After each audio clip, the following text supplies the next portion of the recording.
નમસ્કાર દર્શક મિત્રો, આપ જોઈ રહ્યા છો મહીસાગર સમય ન્યૂઝ. માનવ સેવા ચેરિટેબલ ટ્રસ્ટ ગોંડલ દ્વારા દીકરીઓમાં રહેલી ભીતરીય આવડતને ઉજાગર કરવા માટે મહેંદી સ્પર્ધાનું આયોજન કરાયું. મહેંદી સ્પર્ધામાં અંદાજિત 100 કરતાં પણ વધુ દીકરીઓ ભાગ લઈને પોતપોતાની અદ્ભુત કલા એક મહેંદી સ્વરૂપે વર્ણવી હતી. જેમ 2024ની લોકસભાને લઈને વધુ માણના કરો, મારો મત મારો અધિકાર, 7 મે વધુ મતદાન કરો તેવા પ્રકારની મહેંદી મૂકી વધુ મતદાન કરવા માટે આહવાન કરાયું.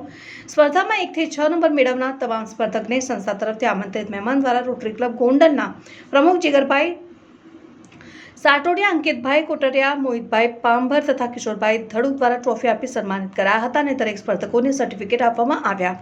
આયોજનમાં સહયોગી સંસ્થા તરીકે ગોંડલના નિસ્વાર્થ સેવા charitable trust, Shri Ram education and charitable trust તથા જ્ઞાનસાગર એકેડેમી પણ જોડાયા હતા. સ્પર્ધાને સકારાત્મક બનાવવા માટે બંટીભાઈ ભુવા, જયંતિભાઈ ચેલડિયા, અલ્પેશભાઈ ઉંધાડ, નિરંજન ગિરી ગોસ્વામી, મહેશભાઈ વાડોદરિયા, અંકિતાબેન પટેલ, વર્ષાબેન મોઢવાડિયા, રિદ્ધિબેન ડાભીરાવ એ જહેમત ઉઠાવી હતી. રિપોર્ટર નીતિન ભાભોર, મહીસાગર સમય ન્યૂઝ, ભાભોર.